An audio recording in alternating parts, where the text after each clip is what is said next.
So today we have another guest, and I'm honored for y'all to hear her story. I heard a little bit of it, but not the full thing. So I'm very interested to see the rest of it, hear the rest of it. My fault. But we need more women in the community, to let their voice be heard. I hope we get more and more because it's a blessing to hear their side of coming to the car scene. But enough of me. I'll turn to our guest, and then we can get started. Hi. Sorry, I'm still so nervous.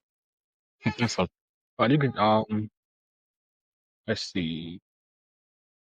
Sorry, I don't have my phone, so I don't have like the questions. I'm so No, it's sorry. all good. The beginning, you just tell us where you're from and how you got into cars and like your backstory with cars.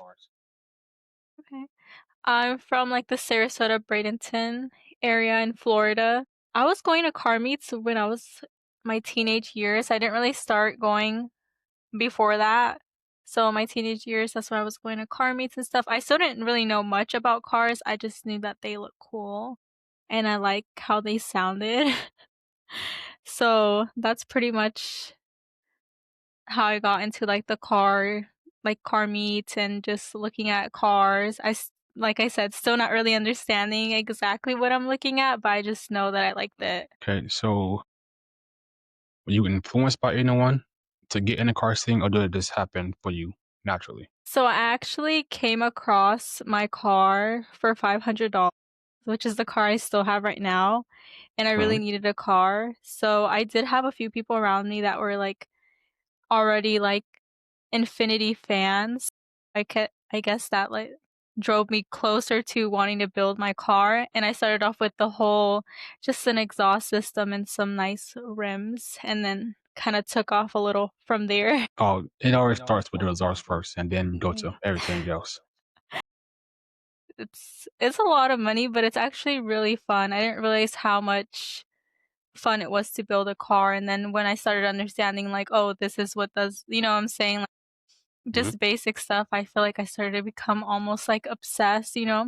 Like it's like you get a tattoo and then you want 1,000 more tattoos. It's kind of like the same thing with the car. It's I just fix like one that. thing and then it's like 1,000 other things I wanted to fix. So, it's just a car you wanted, or just a car that you end up getting? So I'm not gonna lie, I did want a G35, but I wanted a coupe, and it ended up with the sedan. I think we talked about that last time. So I really wanted a coupe because they were so sought after. I feel like I still love a G35 coupe. It's so nice. I feel like for me personally, like I like those cars. But sedans are really big now, so I kind of grew to love my big ass car. It's not the car I wanted, but it's definitely the car that I'm in love with now. Okay. So, how do you feel like the car represent who you are and who you were at that time when you first got it? Um, well, when I first got my car, it was completely stock. The past owner was didn't do anything to it or anything like that. I definitely feel like it was not at its full potential. Like I think I would look at my car and I'd kind of be like, "It's the car that I needed." So Hmm. I think during the time it just probably looked like a car that somebody drove, like basic, nothing too special. So, your car journey started 5 years ago, right? I'd say roughly maybe four, roughly Okay. 4 years ago.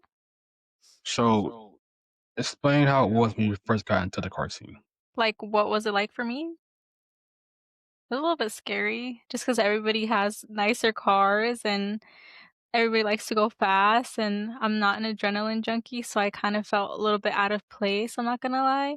Like, it's something that I liked and I was interested in, but I just didn't know how to go about getting deeper into it. I'm also really awkward, so it wasn't easy to, like, kinda, like, converse with people and ask them, like, certain things, but I wouldn't say I'm in there, but I would say a lot of people have recognized my car, so it's kinda like a good feeling. You know what I'm saying? Like, "Oh, I've seen your car around." It's like, "Oh, thank you." Like, "I like your car." And it's like so everybody's pretty nice. Like, I like it now, but before I used to be, like, so awkward. Like, I'd be like, "Oh my god, like, I hope these people, like, don't look my way." And now I'm like, "Well, I hope they say something so I can say something about their car." So I like the car community. I don't know why I was so scared. I feel like I was just too shy. Yeah, it happens, and Yeah, any like challenges as a woman coming to the car scene? Mostly, I expected women to be a lot more welcoming, but that that was not the case. I feel like guys were more welcoming than women. Feel like there would be a few times that I would, like, follow girls on, like, TikTok or Instagram, and I would show a lot of support, and I would kinda notice that I would kinda get ignored, so my feelings were a little bit hurt, and I just didn't understand what you know what I'm saying, like, what was Hmm. causing that, but now that I've been in the community a while, I do notice that, like, I don't know if it's women, I don't know if it's men, I don't know, like, they're women are just pinned against each other, and I'm not exactly sure who to put the blame on. It's probably just us. Like, maybe we just need to be a little bit more open, but then again, I do feel like men sprinkle in a little bit of shit to that, so it's kinda like but I do feel like it's becoming better. I do see girls are kind of, like, waking up a little bit from that. Okay, so do you do you say go to car meets today? Yes, I still enjoy going to car meets. Okay. Um, so give me one of your best memories from a car meet, like early on when you first started going to them. Man, I feel like the car meets when I first started going were way more better than the ones now. I Okay. just feel like people were just I don't know, I do kind of feel like the car community is dying down. Like, I used to go to car meets and it used to be so packed, like, all different types of cars, lowriders, trucks, motorcycle, and, like, it was just all like, everyone was there, you know? So, I feel like people kinda don't do car meets anymore because it kinda got rowdy and stuff, and I don't know, maybe I like the rowdy. But, from time to time, I mean, I'm not saying I'm rowdy, but I do like when people are over there and they, like, show their cars and what it sounds like or what they can do. I do feel like it's cool, but I do understand there's a time and a place for everything, and that kinda made Mhm. the car community die down in the aspect of car meets, so I get that. And I fight with the picture that cars with the picture of the car scene today. It kind of makes it it gives it a kind of a bad image, and then with like the takeover, and then like the egos, I feel like that's kind of taken away from the car scene. And then just to be honest, people have different opinions on what car meat should be and like the standard of car meats. So I feel like some people just don't bring their car out unless it's like a certain meat. If you don't, if the meat not like top tier, I don't think people coming outside no more. Yeah, that is very true. I also feel like it depends who posts about the cart me, you know what I'm saying? Certain people I've seen post, I've gone to different ones, at least down here, I've noticed that the outcome depends on the person that makes the poster. You know what I'm saying? So I feel like I Respectfully, mean, I can't think of anybody in top of my head, but I've seen a few people that I'm like, "Oh, I know I've seen them post car meets," and when they post, it's like a good outcome, so I'll go. So I feel like that's also a factor in that. I agree with that too. I I had Tajir on here, and Tajir said he really doesn't. He goes to car meets, but not that often because of the quality of the car meets. So he said, like he go out every so often. It's not like he go to every car meet, but then I don't think everybody going to every car meet, anyways. You know what I mean? Yeah, probably not anymore. Back in the Yeah. day. Now, back in the day, it was different. It was a different vibe for sure. But it, in a way, it's dying because of the way the car, and just in my opinion, the way the car scene is today is dying out because with everything going on with it, and then the rep is getting, it's kind of, it is killing the car scene, and we trying to make it better, but you can't save everybody. Yeah, definitely. There's a time and a place for everything, and I feel like, with all the shutdowns as well, like, nobody wants to go to Carmi just to be shut down by cops half an hour or not even an hour into it because everybody wants to be rowdy and, like I said, time and place. It's probably not the best to do it at a freaking 7-Eleven and just Agreed. stuff like that. That's posted. Now I can just get back to the. I definitely agree with that too. And that's why I'm working. I haven't showed you yet. Now I can say it now, but you can check it out whenever you get time to. I think you did show me. Are you talking about that layout that you made with the No, cabin? that's no, that's Oh, confidential. sorry. No, Now it's we're good trying to because expose you. I've been talking about it, but I haven't showed a visual to like most people. Only like a few know about it. But that is the big goal for the podcast. So it has been talked about already, just the visual part. And then it's not the full visual, it's like a make like a render, you would say. So but it's a car meet for next year I'm working on. And for those listening, this I'm trying to do it on March 28th. So uh be aware because I might end up DMing you. I'm trying to get a lot of people to work on it. I'm trying to get people to come out to it and just support each other. And I'm working with two people down south who has built like a very very solid foundation already in the car scene. So I'm hoping it goes well. I know it will. Not hoping. I know it will. So if you do see it and you do got time, you should pop out. Are you talking to me specifically? You Oh should. yeah, yeah. I was like, no, yeah, I got you, yeah. And I'll post about it too. I think you'll have a good outcome to it, to be honest.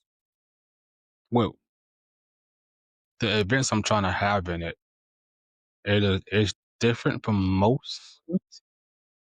I hate when I do that. Like you don't have to do this that I put on the flyer. It's more of like if you want to do it, you can do it. We'll be we'll be positive. Stop to figure out what to do, what, but that's what I'm aiming. So you like you said, you're in a car scene, you still go to car meets. Why do you feel as though the car meets fell off? Sorry, you did cut out just a bit. The quality of the car meets. Why do you feel as though they fell off? I do feel like a lot of people went to bikes. I feel like once you get a motorcycle, you kind of don't really want to play with your car anymore. So I do feel like that kind of played a part in it.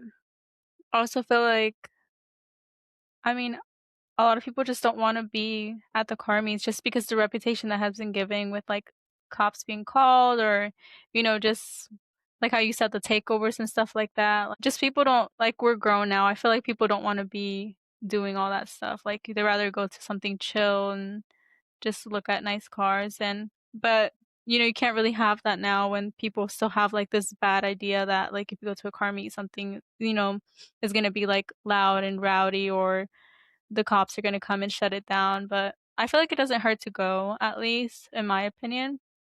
No, it still doesn't Yeah. I was just at because a car meet a few weekends ago, how and was it? it got shut down pretty quick. I think we were there for, like, an hour. I don't even know why it got shut down, and that's when I kinda started to feel like I do feel like people discriminate against you if you have a loud car. Like, I feel like they immediately think, like, you're up to no good. So that's kinda the vibe I was getting. I literally watched the worker from Burlington complain about how the cars were taking up the parking lot, call the cops. I, like, was in the store. She was complaining about the people from the car meet coming in the store and shopping. So I was like, "We're Wait, so shopping." you comparing them? I guess she just didn't like that they were out there, the cars being loud. She was saying a lot of stuff to the cop, and I kinda, like, was like, "Dang." Like, it hasn't even been, like, an hour, and you're already shutting the whole thing down. So I will say, um, it is hard to find a spot to host car meets at because you have to get permission to be there. Yeah. So if you do host a car meet and you don't got permission to be there, it is hard to keep it.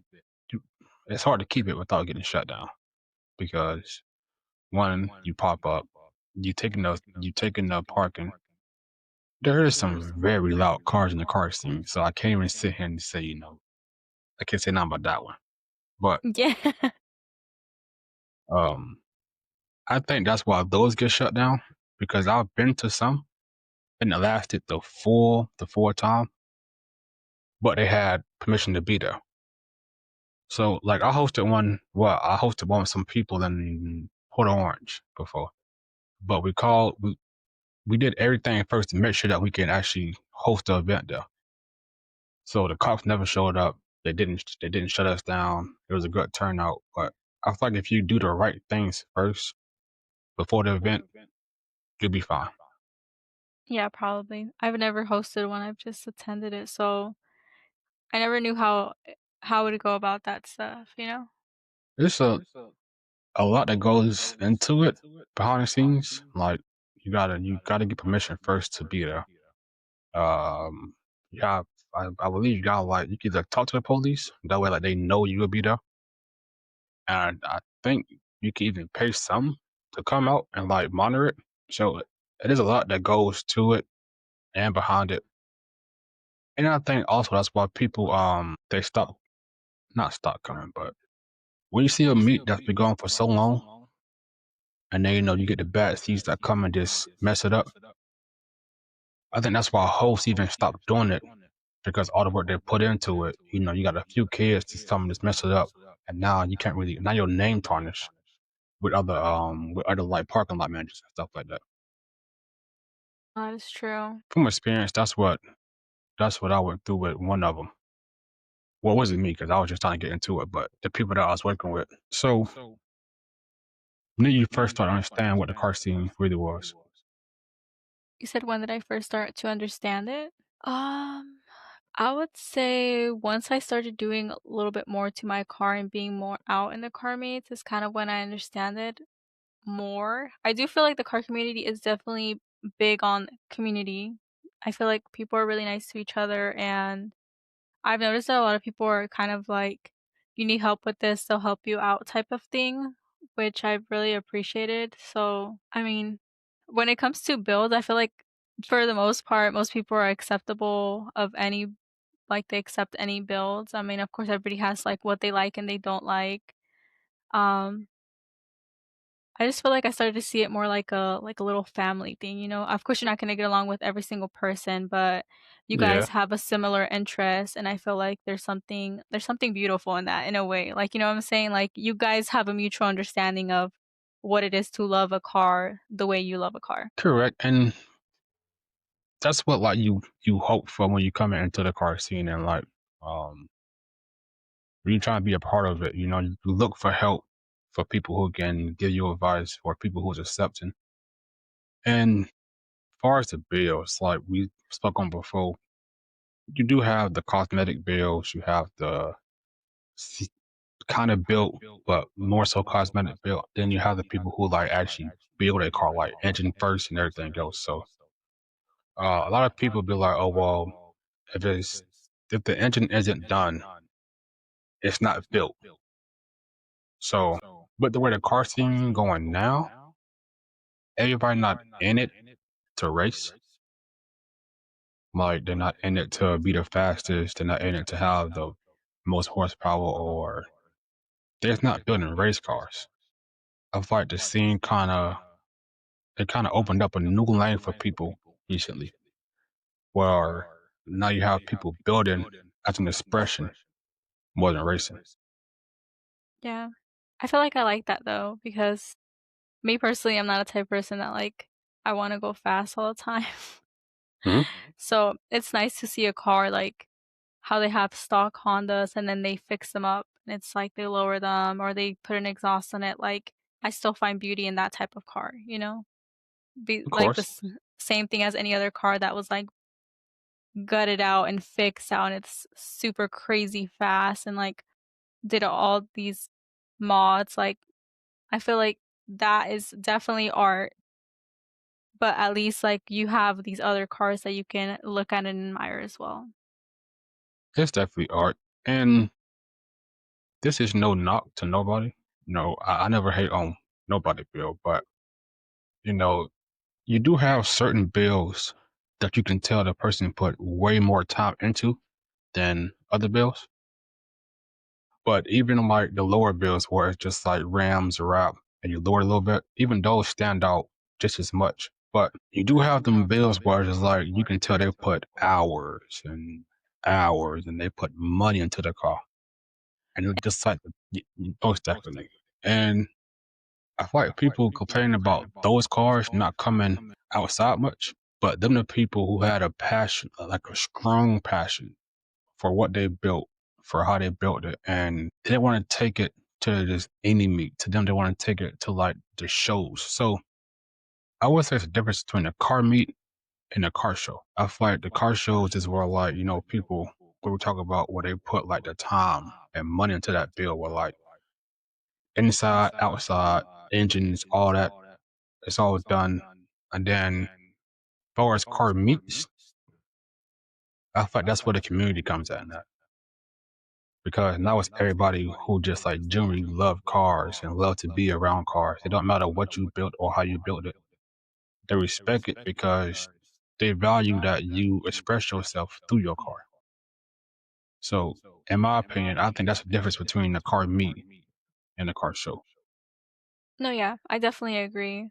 I do also feel like possibly money can play a big part in that as well, because well, I don't know for every other car, but at least for my car, some parts are crazy expensive.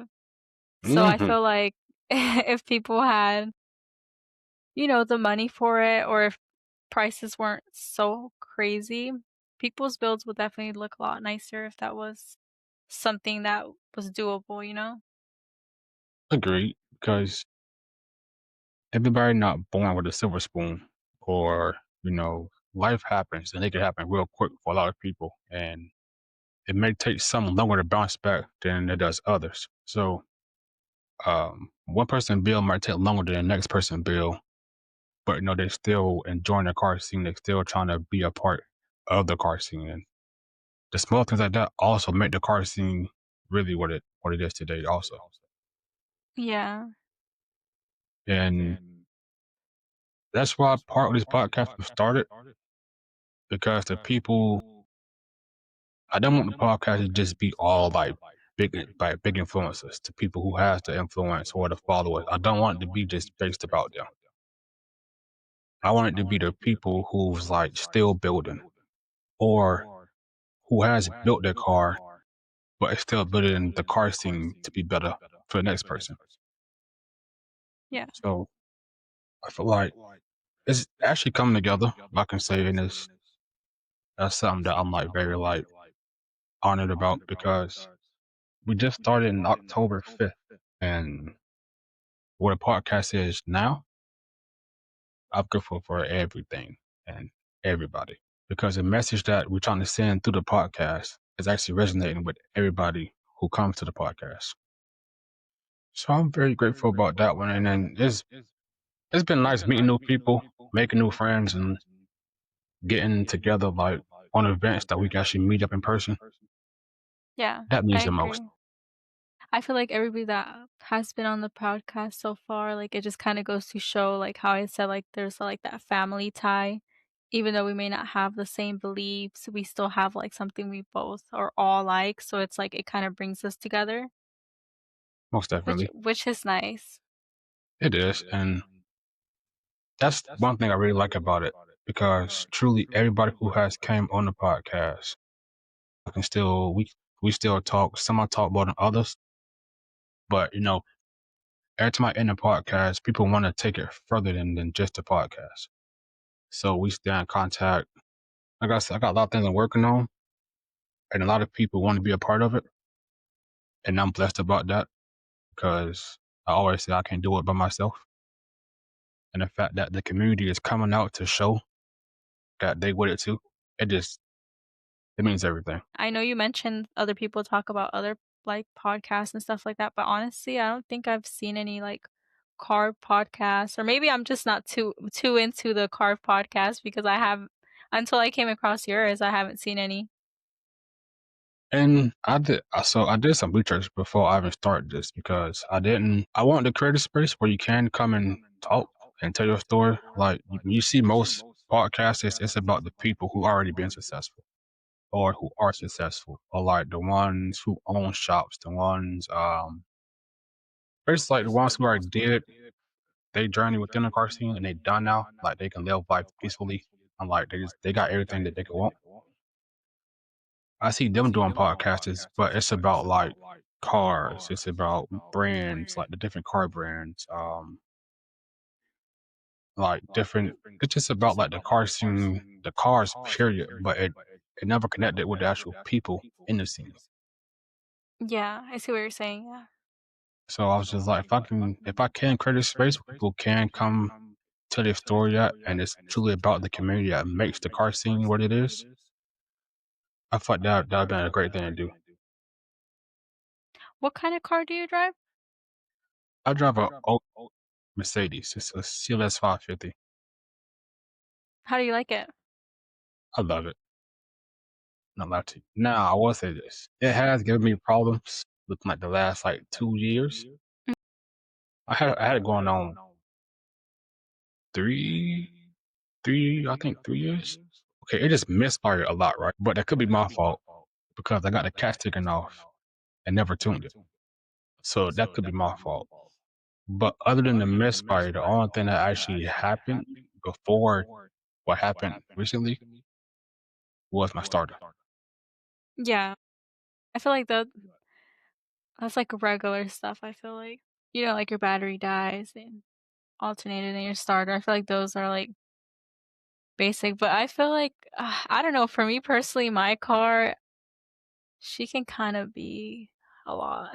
It's definitely a lot because I have fixed a lot on it, but at the same time it's a '08.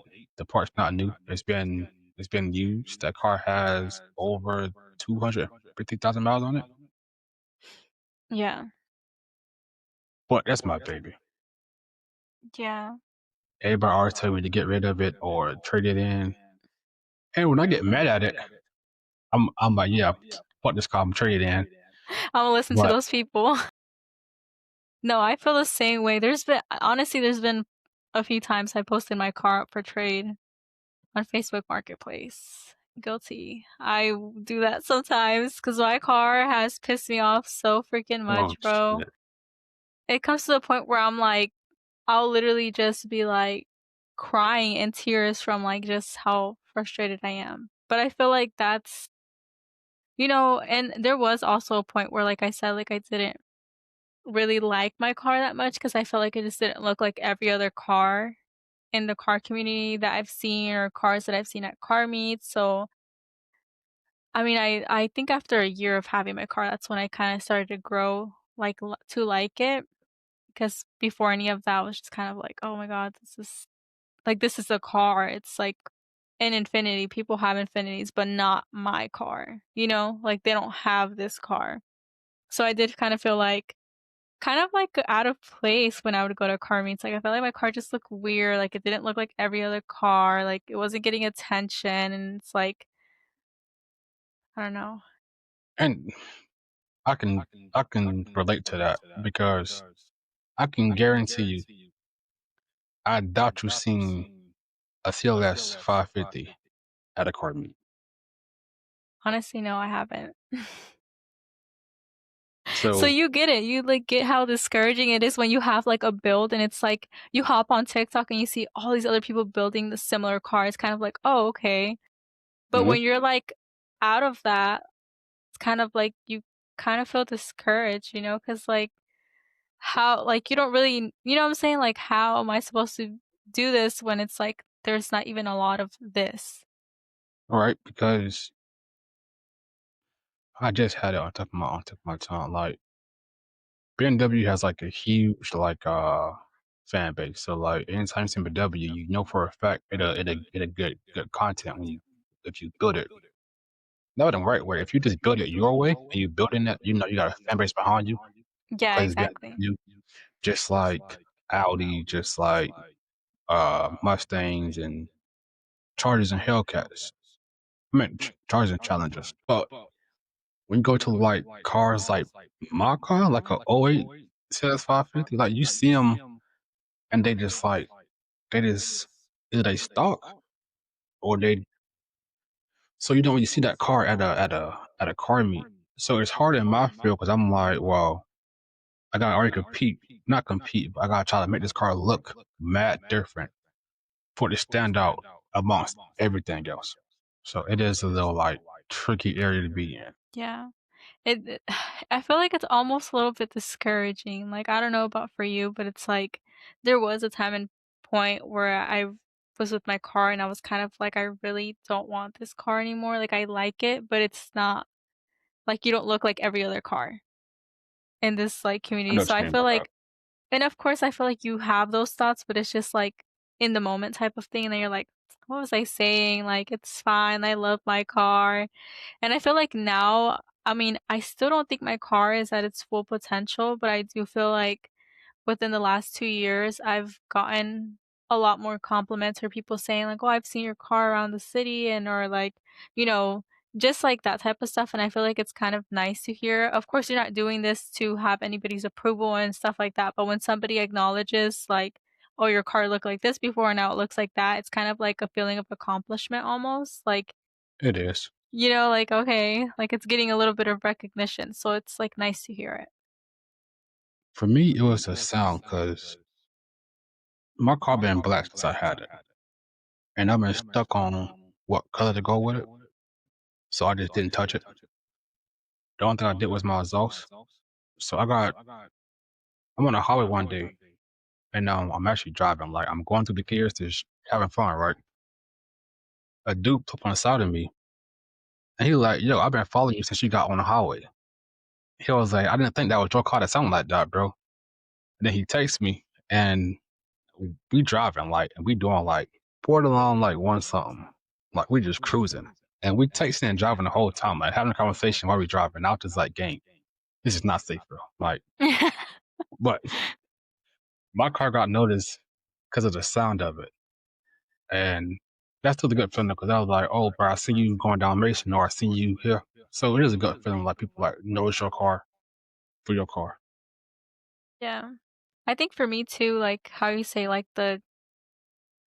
like the females and the males, like a lot of times I've had situations where I'll be with somebody else and they'll be like, "Oh, I like your car," and they're like, "Oh, it's her car," and I'm like, "Yay!" Like people like my car, and they think it's a guy's car, so it's like it must be good, right? Most definitely. Speaking of that, while we own your car, what is next for your car? Right now, I'm really trying to get a tune. I actually just fixed my exhaust. I had a nasty exhaust leak for like a year. So my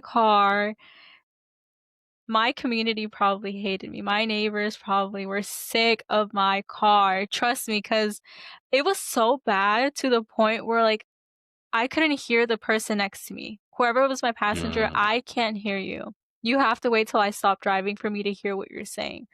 Music had to be blasting because I couldn't hear anything. I was in the drive-thrus, I had to turn my car off in order to order because the exhaust leak was just so, so bad. I didn't really realize how bad it was until about, like, 2 or 3 weeks ago. My Y pipe, where the flex pipe, the little braids were completely blown. Completely Damn. blown. It was destroyed, like, I'm pretty sure if I would have hit something the wrong way, my whole thing would have fall off. Like, it was literally hanging on by hairs. Damn. So So I you just fixed that. Mm, so next would probably be a tune. I do have a, like, small minor things that I wanna fix, like, BQs are really known for having really bad, like, seats, like, the fabric on the leather on the seats is just always mhm. ripped and bad. So I'm, like, torn, like, I don't know if I wanna fix like, cosmetic stuff in the inside and outside and then move to the tune, or if I wanna just you know what I'm saying, how you were speaking about earlier, like, I kinda am, like, between both, like, I'll buy this part and then I'll buy that part, and then I'm like, "Okay, where am I going?" I So, can my definitely goal is understand that. definitely a tune, just to get my car tuned and sounding good. So far, I think I've what was that? Burbles? Yes, I love purples. I Same. love I don't Um, know, I love the VQ sound too, I'm not gonna lie, the trumpets. Everybody I've calls them seen, trumpets. yeah, everybody come up. I mean, but they actually sound good though, in my opinion. And you can get like a fire flame tune out of VQs. Yeah, definitely. I want that so bad on my car. I seen one one car like mine that had a burble tune on it. And I'm like, yeah, I gotta get it. Cause when you hear a Dodge, with a burble tune. It's just no. It's just out. Could be me, but I feel like Dodge and the burble tune just don't go together. Like they sound better, but just how they sound naturally.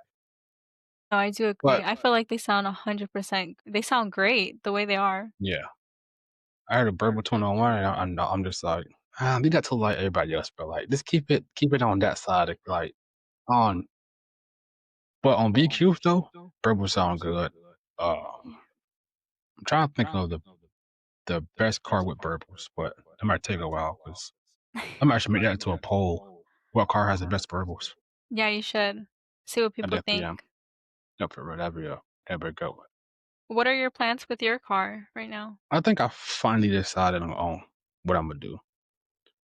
Um, I want it just like it's like a peach color wrap, but I can't get that same color for the inside. So I'm just doing my favorite two colors, red and black. I'm gonna do red on the driver's side. I'm gonna do a pinstripe of white down the middle, and then black on the other side. And then when you go in my interior, you be the same exact thing. The driver's side will be all red. Then so my car got 4 seats and it got like a console that runs through the entire middle of the car. Okay. So it separate almost every seat. So I'm gonna do that whole thing white. And then on the other side it'd be all black. That's And pretty good. then I can't my engine is kind of like an asshole because you can't do nothing to it. Yeah. But I have heard people putting a turbo on it. So I'm gonna see about that. I am getting headers for it soon. And then probably a tune. And that's really all I can Yeah. do to it. Yeah. I feel like a tune should be everybody's goal. Like, if that's not somewhere on your list, it should be because I feel like that just makes your car just so much better. It sounds better, helps your whole end, like, it helps everything. Just And then a tune really brings out the car. When it's not tuned, you don't get like the full access of the car. So yeah. finally when you tune it, you get like you can feel how the car like actually drives and like you get the best performance out of the car after you tune it. I So a agree. tune should be on everybody's list. So now going to ask a little deeper question. What's a moment tied to the car you have now that defined your journey? That would define my journey? Yeah. Honestly, I don't know if this sounds good or bad. I don't condone street racing, but I would say, like, the first time I actually beat someone another car, I felt like that's when I feel like, "Ah, I love this car so much." Like, what did I ever say? I wanna throw this car away. It's just something about that feeling, like, just you and your car. You know your car, you understand your car. I feel like just just that feeling of you and your car, like, you know your car, you know how it works, you know how it functions, and it's like you and your car become one. Not to sound corny or anything, but it's like Not corny at all. yeah, Because I I feel can like definitely understand that. yeah. I mean, there has been a lot of times that my car, I think it was, like, broken for, like, a year. It was down for, like, a year. That was pretty depressing, and even then, I still felt, like, pretty attached to my car, like, I didn't wanna, like, let it go or let it die. So I feel like just that feeling of, like, joy in my car is kinda what would define, like, you get in your car and you're, like, that excitement to, like, just drive your car. I agree because kind of the same. Like for the first time, my car been down to the point where I can't drive it. So I want to say like 4 months ago, I was driving and it cut off. I'm thinking it's something with my fuel system or was because I just changed out my fuel pump and my fuel cylinder unit and actually turned on for a little bit.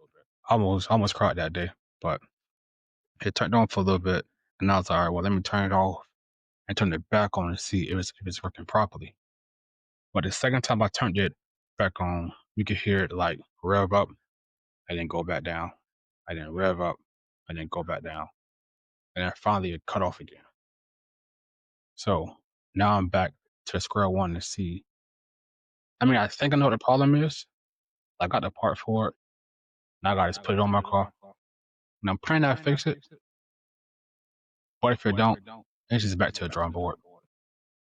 Bro, my best advice for you in that is go out there, work on your car, try to fix it.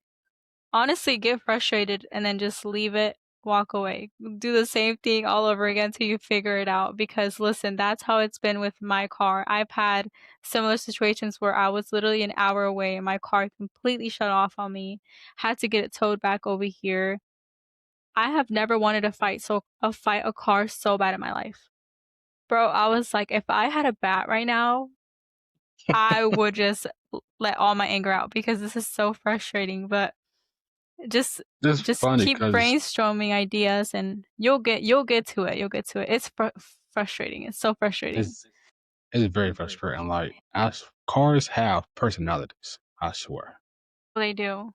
Like when you get a free check, your car be like, huh, who got a free check? I got it? Okay. I'm finna, We got paid, not you. yeah, We we, got oh, paid. I'm thirsty. You know what? My back tire feel a little wobbly. Let me go ahead and pop it. That way you can buy a new one. No, I swear. Then you got to do the coolant. I swear it's like cars drive. My car was like, the thing with my car too is, I swear to God, that shit can hear me talking about it. It will drive fine. I mean fine. But the moment I'm like, all right, bet I'm finna go ahead and get this part or finally get my tune, it break. Now I'm No, like, I you swear. motherfucker. Like now the money I had to basically upgrade you, I gotta pay to fix you. Yeah, so I swear cars have personalities though, and I swear sometimes, boy, they could be your best friend and sometimes they could be your worst fucking enemy. Do you feel like your car has a little bit of like your own personality, or you feel like your car is its own person? That yep. I feel like my car act just like me. And I can, you know, we all got our flaws, right? I can, with certain things, I can be a very bougie person, right? So, but my car, if I put a part that's equal to the part that part that it already had, the fucker don't want it. It's like noggin, like it's like you either get what I had in me or you get better. If you try anything less than that, bro, bet say less. So and then wishy washy, but definitely it definitely got its own personality. Then definitely it take after me in a weird way. Yeah. Bro, I always say my car is just like me times 1,000 because I feel like I can be a little bit intense, but my car is like I think it's just a VQ thing. Like those cars are the definition of dramatic. I drove my Honda CRV misfiring. The car drove perfectly fine. Try driving a VQ misfiring. Oh my god, it is like the car is going crazy. So that's why I'm like, bro, this car is just like I just like you know what I'm saying? When I finally drove another car misfiring, I was like, wait, so it's not normal for it to be as dramatic as my car has been? That's insane. I would have never thought. My misfire, taking off is like the hard part because like you can feel the misfire, but by the time she get rolling and like she had a certain speed and she could just like drive, you can't really like you can feel it, but you can't really feel it. So in that tip, she's not dramatic. She's very like late. Getting her started, oh, she's very dramatic. But when she passed that point, she just chill. Like she'll be all right. Well, and then I'm rolling. I guess I just keep going. So yeah, that's what my car do. But I didn't know VQs act like that when they misfire though. Bro, they act dramatic as heck. A tip and Like tantrum. literally, but I'm the same way, so I'm like, I'm not judging you, but dang, girl, give me a break. I definitely can feel that. So what is your dream car?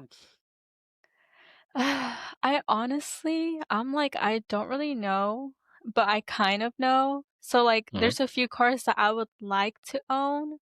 Like, I would like to own a BRZ. I would at least like to drive a Subaru, any kind of Subaru. I do want to like get like an old body, like the old body Mustangs, the Fox body Mustangs. I just wanna own a Okay, little bit of everything. I So can when say it that. comes to, like, dream cars, I feel like I can't decide. I do also like Porsche, like, I like those cars, but I can't really decide. I'm also at the point with my car where it's like I'm comfortable with my car and I've grown to like it and love it. So I would say my car that I have now is my dream car. But if I had the opportunity to own a lot of different cars, I definitely would. Same. Like I love, I love the exotics. I love the older JDMs. Um, I love muscle cars. Like Mustangs, I love them, but I won't own one. Not even like an older one? Maybe those. Well, I no, f no, no, no, no. They don't make cars like they used to. Like they used to be so I don't know, I feel like they used to look so elegant and like that boxy style like back in the days. Like I feel like I like that. I fuck with that. So I can't trust the Mustang. I'm being honest with the way that I drive. I feel like I will be sideways every time I try to leave a red light or a green light in a Mustang. I have seen pretty scary clips of Mustangs. They call you know, Hmm. no hate to Mustangs, okay? Not at all. I'm not saying that's true. I'm just saying that's the word around the car community. But I do agree with you in a certain aspect. I'm not a fan of the newer Mustangs, I'm not gonna lie. You're not body style. No. Yeah, I feel like they look weird. I will say this: I have seen some. The body style to me isn't that bad, especially the GT 350 with that front grille. Mustangs look good. If I'm being honest, I think they get the loudest, in my opinion. They get stupid loud. Yeah. But I just feel like I just won't be comfortable driving. Yeah, that's true. I see what you're saying. Yeah, Never I thought of would. that. I mean, I've been in one before. Nice car though. Like they drive smooth. It's just so my brother had a V6 Mustang, not the V8, right? And his fiance still managed to get sideways in the V6 Mustang. So yeah, Oh. that's why for me it's just like, man, no, I'm straight up Mustangs. I also like the like Civics, I had a 90s Honda Civic, a sedan. I like those cars a lot.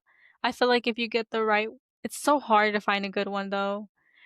Hondas right Yeah. now are really hard to come by that are good in good condition. Cause even the one I had, like those are old cars, so, like, they need so much work, like, I think water was leaking in my car and everything, like, they're just like, like, if you want a Honda, you really, really need to want a Honda or find one that's, like, in good condition, or else you have, like, a lot of work. The one thing about Honda I give credit to though is you see them a lot, but you always see a different.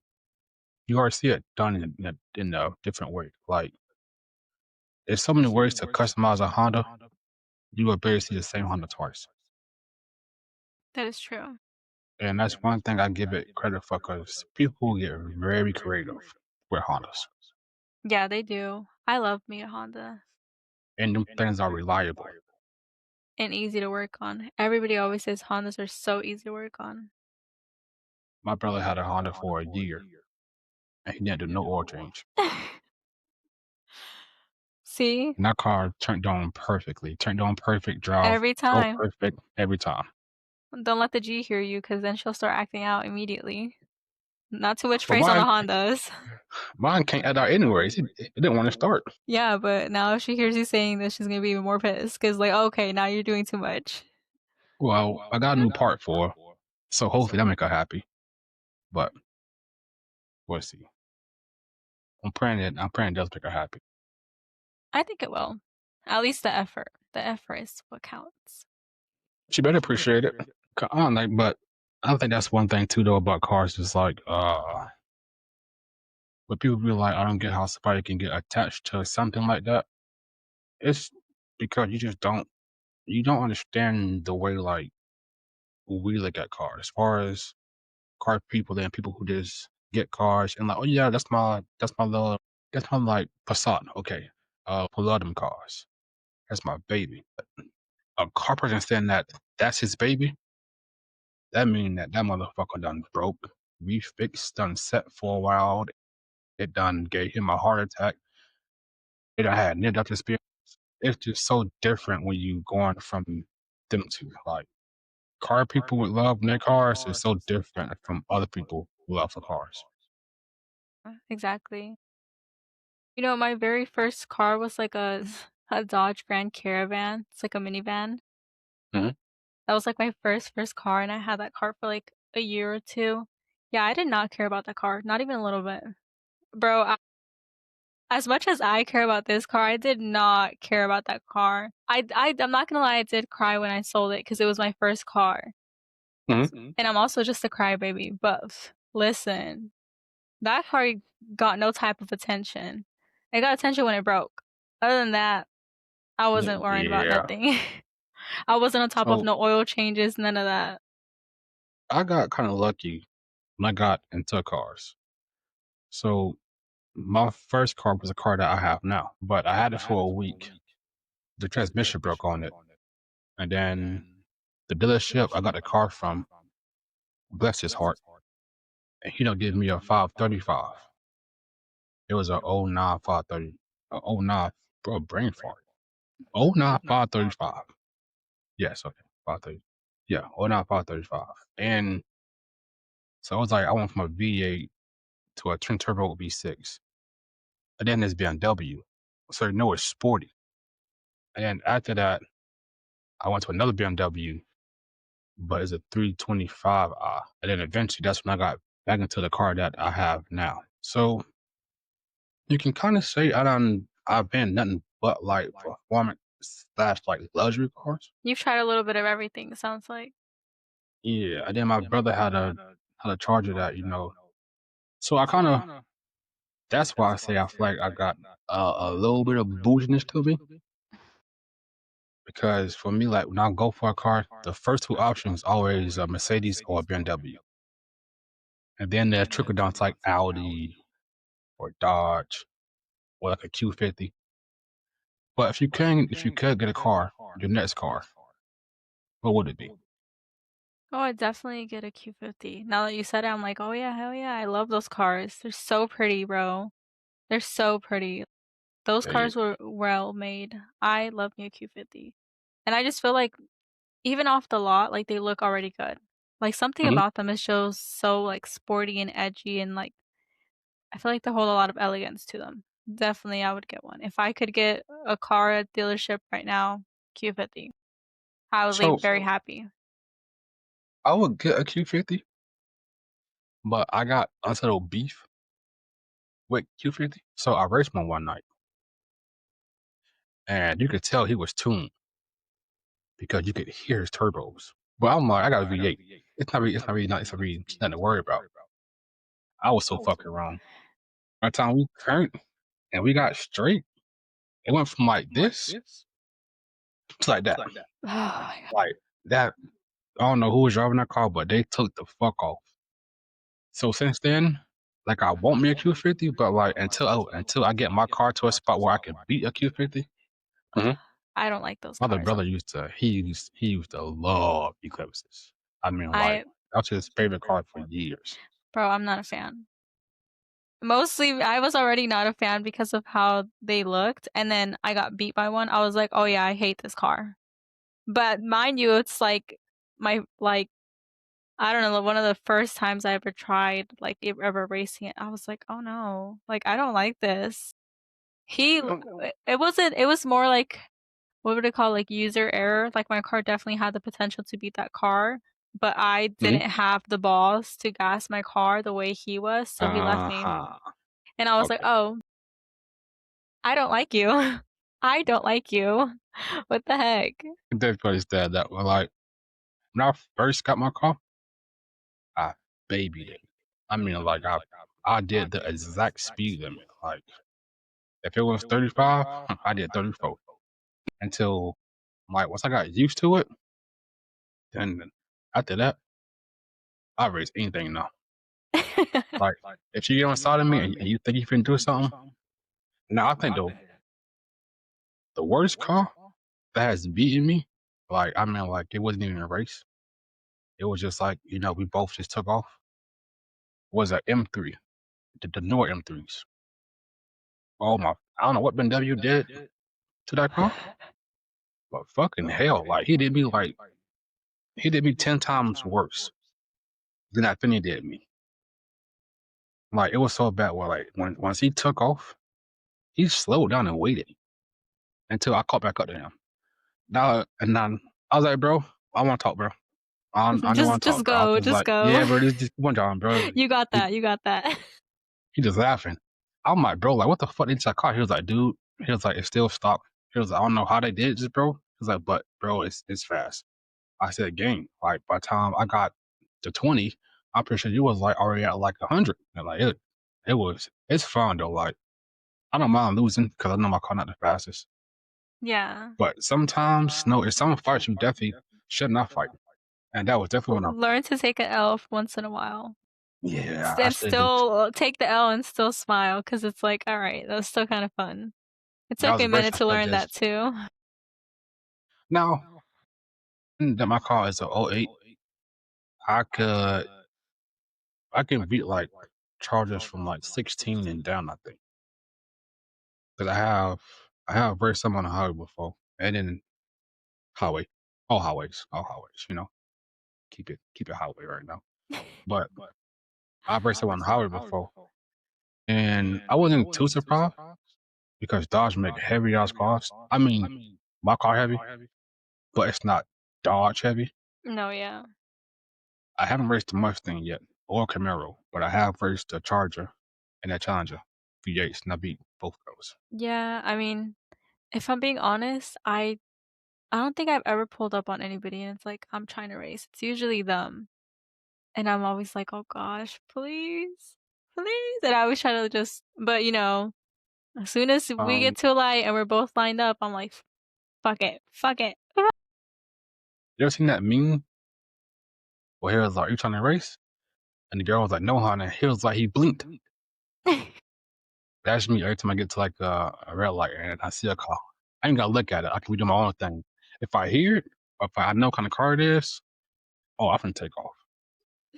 That's hilarious. So, we talk about the car scene and racing, right? Tell me one thing about today's car scene that makes it difficult to be in, or like difficult to support. I would just say the people that aren't, like, welcoming, kinda like gatekeeping, you know what I'm saying? I Mhm. feel like a lot of people I understand, like, you built your car how you want one of one, but I would say that's what makes it difficult is, like, when people don't act like we're all part of one thing, you know what I'm saying? And it's like, how you were saying, like, that ego stuff, like, somebody always has to feel above somebody else, like, there is kind of a lot of that goes around, and it kinda sucks. It kinda you know what I'm saying? It kinda make you feel like, "Why am I even" if you come across the right person that's very much like that, like, just ego driven and just doesn't wanna help anybody or, it can kinda be a bit discouraging to continue to do stuff, especially when your question is coming from a place of just wanting to grow your knowledge and whatever it may be that you have asked can be discouraging. And to be honest, it can because when you got somebody who's like fresh in the car scene and they don't really know too much about it, and they trying to learn, but sometimes people don't ask questions the way that it intends to coming out. Like sometimes you can have a question but don't know how to ask it because you're scared to ask it. And so I feel like people like that who come in the scene and they don't know how to ask the questions or how to get the help, they don't get the welcome because people like, well, do like, how you into cars and you don't know nothing about it. Yeah. But everybody starts somewhere. Like, I feel like it's gotten better though. It used to be way worse. Like people used to be like you had to understand every component in an engine, especially for females. Like, you can't be a female that just likes the way a car sounds or looks. Like they'll want to be like, what's this part in an engine? What's this part in an engine? What is this part of the exhaust system? What is this called? When your car does this, what does this mean? And it's like, I just like the car, my bad, that I don't know every single component of how an engine runs and works, and if it's acting like this, it means that. It kind of makes you like you don't know what you're doing, and it's like, why even part of this? It's kind of like this is your favorite artist, but you don't know, this, you don't know that about them. It's like, I didn't claim to know everything.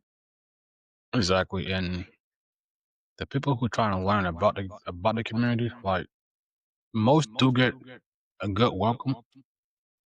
But then, like you said, you do have the ones that just that just brush you off and be like, if you don't know it, just go find out by yourself. Or the ego is also it gets in the way of a lot of stuff, like a lot of stuff. And I feel like it gets to a point where it actually could push people out the car scene because they don't experience like the good side of it. You can meet like a few people at first and it turns you off from the car scene. So I feel like the pride thing is the pride and the ego right now is the biggest in the car scene because we are getting to a point where we comparing and competing more than we basically appreciating the people for being a part of the scene. Yeah, I feel like the car community lacks a lot of compassion for each other. They view everything as a competition, so it's like, let me not tell this person this because they're gonna go and do it better, and it's like, so what if they do? You know, the one thing I love, and I hope it keeps happening, is, and I feel like this goes to everybody though, like if you ever the smartest person in the room, or you feel like you are the smart person in the room, go around somebody smarter. And I only say that because it helps you grow and you get a different viewpoint and perspective of what it's like to not be like the best or to not have the best or to not come from it. So now you get to understand and be compassionate about other people who don't got like that drive or just don't got they wasn't as blessed in life as you are or as you is today. Like they might be later, but in the moment they're not. So when you find like or trying to find that like route and not even a question, just in life period, like you always want people around you who knows more. And sometimes you get clowned for that. And I never understand that. Yeah. Like, you definitely wanna surround yourself around somebody that has more knowledge than you, so your knowledge can grow, kinda like feed off of each other type of thing. So people are knowledgeable in certain aspects, and for example, like you and me, like, you're probably knowledgeable in this aspect, but I'm more knowledgeable in this other aspect, so it's like, at the Mhm. end of the day, we can probably benefit from each other. Because I'll be honest, my background with cars didn't start at a young age. So my passion growing up was basketball. Like if this was like me, like 2013, I didn't care about a car. It was strictly basketball, like straight basketball. But by the time I got out of high school and I'm like, damn, like life can be basketball. Like then I picked up on the whole car scene and like getting into cars and so it's a lot of stuff that I'm learning about engines, about a lot of stuff. So even I don't know everything, but Yeah. I still ask questions. Yeah. Um, For me, I feel like when I ask questions, I have had 2 different, like, outcomes to it. You either meet somebody that they wanna explain to you how something works, and they sit there and they're like, "Oh, okay, so you're asking," or I meet people that are kind of like, "This girl is dumb." And it's like, you know what I'm saying? And they even make me feel even more dumber for asking the question when in reality it's like, I'm trying to understand. So, like, you know what I'm saying? So it's kind of like, it does make me feel at times like I just don't wanna say anything because what if I say something that's not mechanically accurate, and then it's like, now it's frowned upon and now I'm dumb and I don't know what I'm talking about, or you know what I'm saying? But I feel most like for definitely. even any guy or girl, like, sometimes you know what you're trying to say, but you can't compose the words correctly to say it, so you may sound like you don't know what you're saying, but in reality, you do, you just can't think of it on the spot. So you may your question may come off weird, but you know what you're trying to say, but they don't, so it's like, "Never mind, just forget it." That's why earlier I said, like people, you know what you mean up here, but a lot of people don't know how to like physically like get it out when they're actually talking about it. So it gets like rearranged to the point where it's like, no, mind, bro. Just like the question I had, I can't get it out. So just never mind. Just leave it Forget alone. about it. Mhm. Yeah. And then you should, what I want to build too through this, and I know we can is just like that. Like we just said, if you got a question about something, or if you stuck on something, or if you just legit just don't know, you can turn those people in their community, and they'll explain it to you, or they'll just do it for you, or just show you how to do it, and then you straight like it's easy. It's like it's no judgment because even for the people that does know everything, there was still a point where even they ask questions. So it's like now that you have that knowledge, don't try to belittle somebody because they don't have it. When at one point you was the exact same way, you was asking questions or you trying to figure it out. So Exactly. I just feel like some people in the scene, once they get to a certain point, and for them life is just going great. They say they truly about the car scene, but you see true colors show, and they care more about the clout.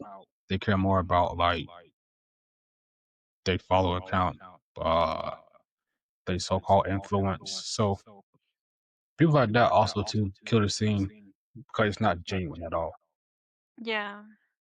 So, but I can't say everyone I met through this podcast genuinely has been genuine about helping other people, helping people get that warm welcome into the car scene. So if we can keep building this the way that we are building it and the way that it's going recently, I feel like car scene it'll get back to what it used to be.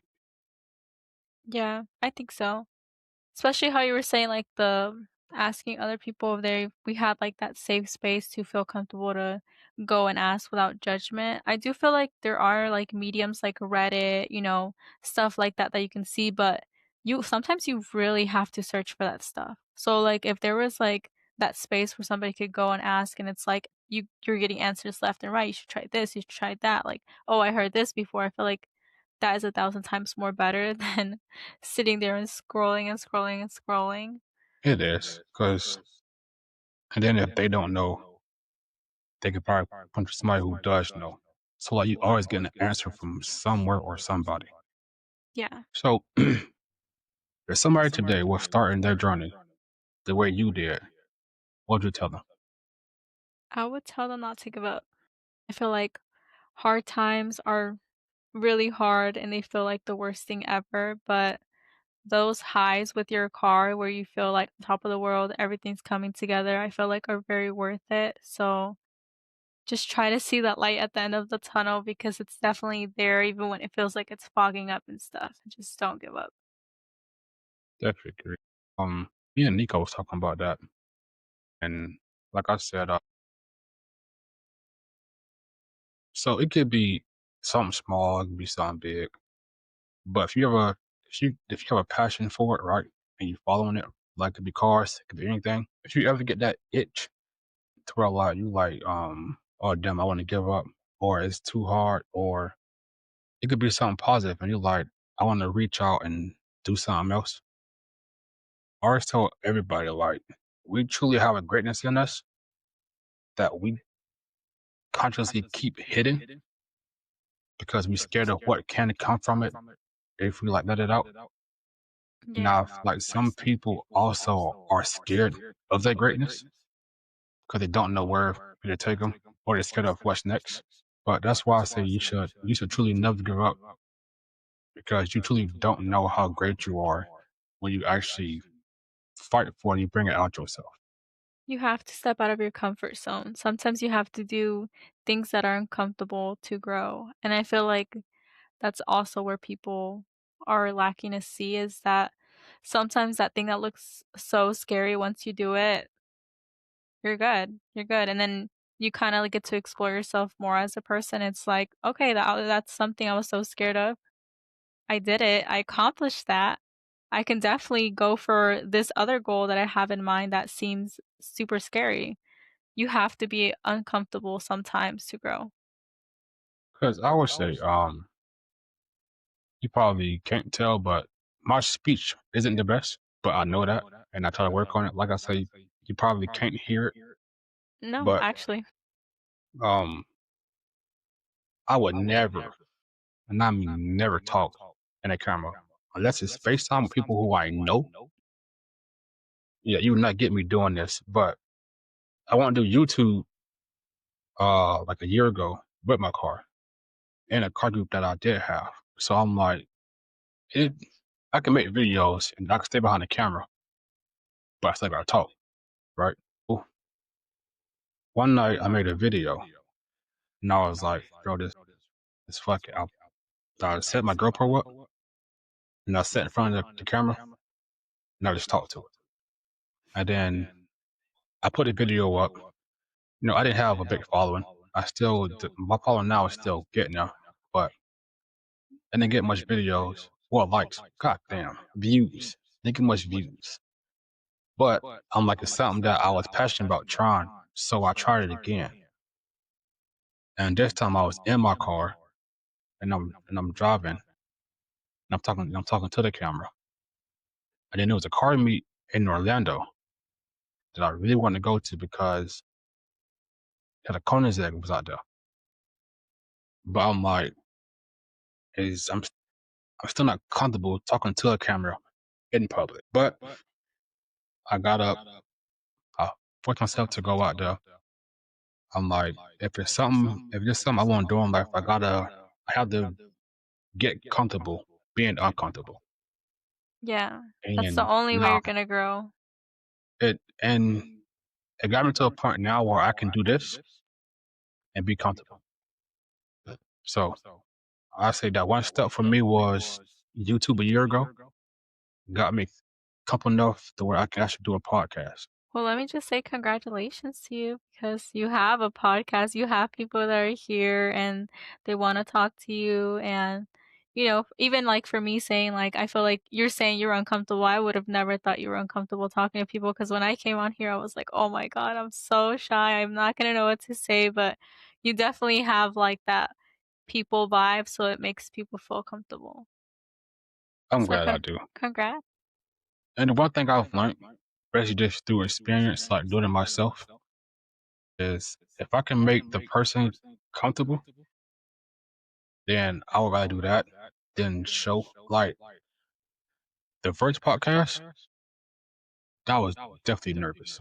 I was definitely nervous because now it's like, okay, well, it's different from like a YouTube video where I can cut it short.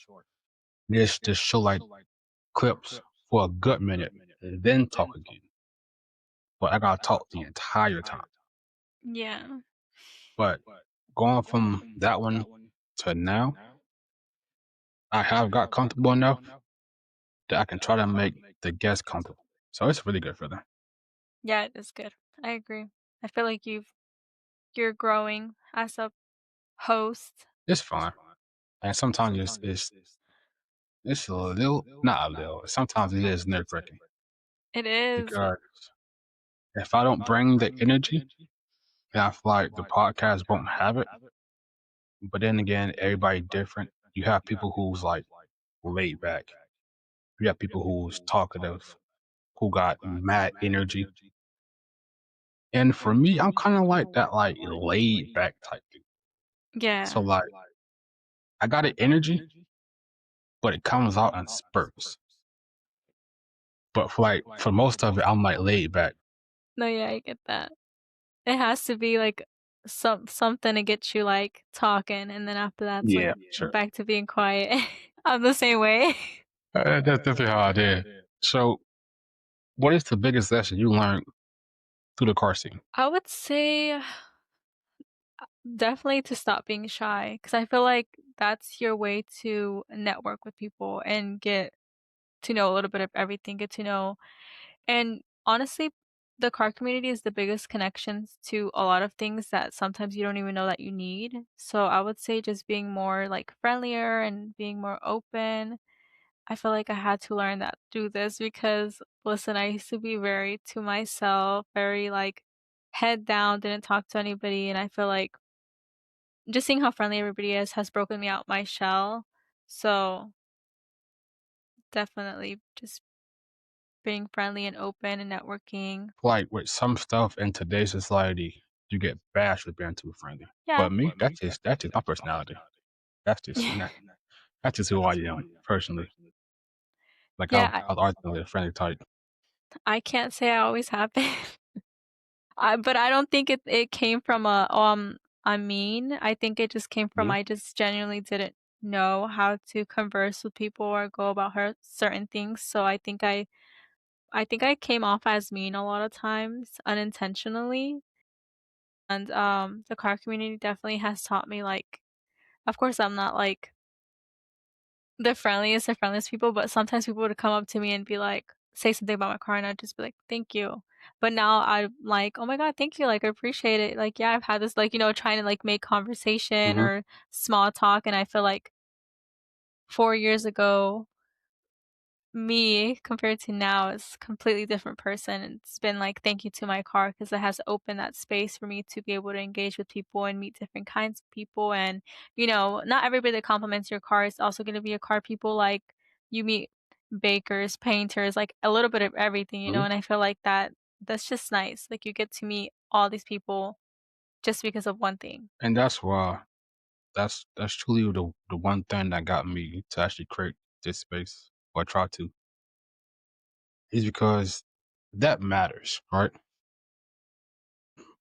Like you said last night when you was like your story wouldn't be like as interesting, but it is. And I'm sure when a lot of people actually like play this back and they hear it, a lot of things you said they can relate to. A lot of Yeah, things you felt or went through, they went through. So I do want people to truly understand that like their story matters. Like where you came from mattered. Where you at now matters. And one thing about this too is, just like an example, right? Like hypothetical. Say you was like a mean person before you got into the car scene, right? And now it's like, you see like being that person didn't really get you nowhere. And that you change yourself and you're more open now, you're more friend now. Like you see like the benefits of that. I don't want the past to follow you to your present. So and with car people, because I've met some people that have a bad name because of their past. Me personally, I won't judge you off that because I didn't meet that version of you. The version that I'm meeting today is a version that I'm gonna, see the character of and the personality of. Because everybody has a past. But the past shouldn't define a person when they're trying to be better in the future. I And agree. that's one thing within the car community I do want people to, give a chance on. I know I can't change that and I'm not trying to. That's just my opinion. But everybody had a past. But, you know, the future is really what makes you going forward because the best thing a person can get herself is growth. So that's what I try to work on with this podcast too. Again, I'm not responsible for how people perceive me till this day, especially if it's a version of I feel like with age too, you kind of get knowledgeable in certain things like, hey, like what I did back in the day, that wasn't right. So, people do grow. I do feel like people can change and grow. And especially in the car community, how you're saying people have bad names. I feel like who they are now as a person should stand out way more than what they did 6 years ago, 5 years ago, you know? Because when a person, I get like, what you did in the past, it will always carry with you and basically like follow you. But if you've shown that like you're not that person no more, and that you really like you change who you was to become a better person. If the person holding that against you, again, I can't dictate everybody's feelings. Sometimes it might have been very personal to the person to a point where it's just like, well, I can't forgive you for that. But it's still shutting not the fact that they have changed or that they have seen who they looked in the mirror and they said, I gotta be the change I want to see. So you still gotta give credit towards that. Now if you don't want to be a part of your life because of their past or what they did, no, that's your choice, that's your decision. But just being a bigger person, you still gotta look at the bigger picture of like, okay, well, you seen who you was and you changed it. So that's something going forward that I want people to I can't change it, but it's something to just think about because everybody want a second chance. Maybe the person know who holding that grudge might experience it too, where you trying to make a change, but they're holding your past against you. And you're like, well, that's not me no more. Like I changed. And they're like, well, bro, I just don't see it that way. So we all can relate on that tip. And I get, everybody still go hold the past, but at some point let it go. At least for yourself, that's not for the other person. I feel like you do more damage to yourself holding on to that hate or anger or that perception of somebody, especially when they've changed. You're just hurting yourself because people do change, people do have the opportunity to grow. But if you're so blinded by this version of them years ago, then you're never going to see that change. No. And then also, in my opinion, it kind of blocks growth from yourself though. Because if you can grow as a person, then that person can. So if you can see growth in yourself, you gotta see it in other people. Exactly. Now we have two more questions before we're done for the night. So what do you hope the car culture or the car scene becomes in the future? Honestly, I hope for the car culture, I hope it becomes a little bit I feel like it's already there. I do feel like there should be a little bit of areas where it can like improvise. I would say I hope it still stays like people are into cars and they become more of a community. Um I I feel like I want to say for it to stay just the way it is. Like I would be able to 3 years in the future and it's like the same way it is, but better cuz I feel like there's not much that could change in a lot of aspects. The car community itself, no. I feel like I can't think of anything on top of my head. Like, I like how everything is, but there's definitely room for better. But I would hope 3 years from now I can look back and there's still a car community. Exactly. Exactly. And that's why I showed you what I showed you last night. Yeah. Because that's what I plan to build in my version of what can keep the car culture going because it gives it a home. Like now you can really come to that spot and you can feel that home within like the car. It's like a car hub almost, a car resort. And you don't have that nowhere. So if we can give the people that, I'm definitely trying my hardest to. I think you can. Honestly, if you were to push out, I think a lot of people would I'm like working on it. it. And the last question, and I ask every guest this question. If you could put a message on a billboard for the car scene, what would it be? Oh my gosh, I know this sounds so corny, but you know that J. Cole song that's like "Love Yours"? No such thing as life that's better than yours. I feel like just value what you have, who you have, the people that love you, the car that has been there through breakups, happiness, sadness. Just love everything about your life because there's no other life but like your life, the one that you're living in the moment. I got it from a movie. Well, I always believe in it, but the quote was, "You're not alive unless you're living." And I love that quote. It's a good quote. I love that quote. Um, but that's all we have for tonight. Unless you have anything you want to address. Okay. Again, I thank you for coming. I thank you for sharing your story, your mindset, and pretend that's what you have next for your car journey. And again, when be the last time we see you on the podcast? I hope you will come back and tell your story again or come back for a different episode, something different that I'm working on as well. Yeah, of course, anytime, invite me. Thank you for talking to me and making this a safe space. I really appreciate it. Of course. I'm gonna keep building, and I got some stuff to send you. I meant to last night, but I got distracted. I'm working on some stuff, but I'm definitely sending it to you tonight.